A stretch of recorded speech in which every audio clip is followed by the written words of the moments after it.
మైకి పక్కన పెట్టుకో, మైకి పక్కన పెట్టుకో, మళ్ళా అది నేను తీసుకుంటాను.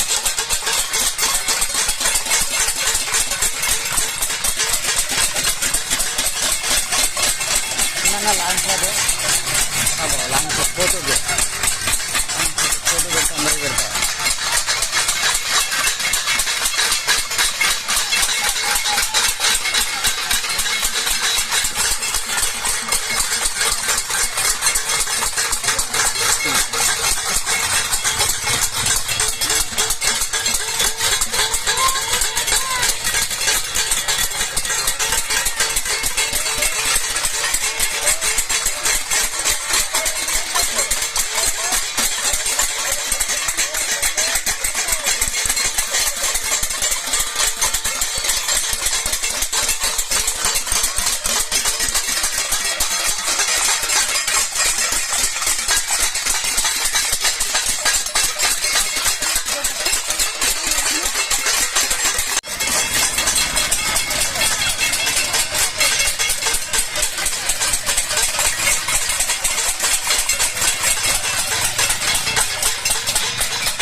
మైకి పక్కన పెట్టుకో, మైకి పక్కన పెట్టుకో, మళ్ళా అది నేను తీసుకుంటాను.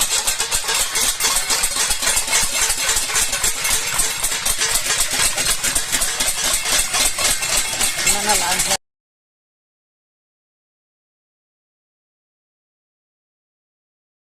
రాష్ట్ర వ్యాప్తంగా ఏదైతే 2 లక్షల మంది అంగన్వాడీ వర్కర్స్ ఉన్నారో వాళ్ళందరూ కూడా దాదాపు 10 రోజుల నుంచి వాళ్ళ డిమాండ్ల సాధన కోసం సమ్మె చేస్తున్నా రాష్ట్ర ప్రభుత్వం ఈ రోజు కూడా ఏమాత్రం కూడా స్పందించలేదు. ఇప్పటి వరకు ఈ సమస్యలు పరిష్కరించమని ఎంత పెద్ద ఎత్తున పోరాటం జరుగుతున్నా దున్నపోతు మీద వర్షం కురిసినట్టుగా ప్రవర్తించడం సరైనటువంటి ధోరణి కాదు. ఏదైతే అంగన్వాడీ వర్కర్స్ సుప్రీంకోర్టు నియమ నిబంధనల ప్రకారంగా 26,000 రూపాయలు కనీస వేతనం ఉందో ఆ వేతనం ఇవ్వాలా. దాంతో పాటు రిటైర్మెంట్ అయిన తర్వాత వాళ్ళ ఒంట్లో శక్తి ఉన్న నాళ్ళు పనిచేసి రిటైర్మెంట్ అయిన తర్వాత ఏదైతే జీతం ఉందో దాంట్లో 50% పెన్షన్ రూపంలో ఇవ్వాలని ఉన్నటువంటి డిమాండ్ ను ఈ ప్రభుత్వం అమలు చేయాలా. దాంతో పాటు ఇప్పుడు వరకు రాష్ట్ర వ్యాప్తంగా అద్దె భవనాల్లో నడుస్తున్నటువంటి అంగన్వాడీలకు ఇవ్వాల్సినటువంటి పెండింగ్ లో ఉన్నటువంటి బిల్లును ఏదైతే విడుదల చేయాలా. దాంతో పాటు విద్యార్థులకు కావాల్సినటువంటి పౌష్టికాహారం ఏదైతే ఉందో దాని 18 రకాల పౌష్టికాహారం ఆ సరుకుల్ని సప్లై చేయాలని అంగన్వాడీలు చేస్తున్నటువంటి సమ్మెకు భారత విద్యార్థి ఫెడరేషన్ ఎస్ఎఫ్ఐ సంపూర్ణంగా సంఘీభావం తెలియజేస్తుంది. వాళ్ళ విజయం సాధించేంత వరకు ఈ పోరాటానికి మేము మద్దతు తెలియజేస్తామని ఈ సందర్భంగా తెలియజేస్తున్నాం.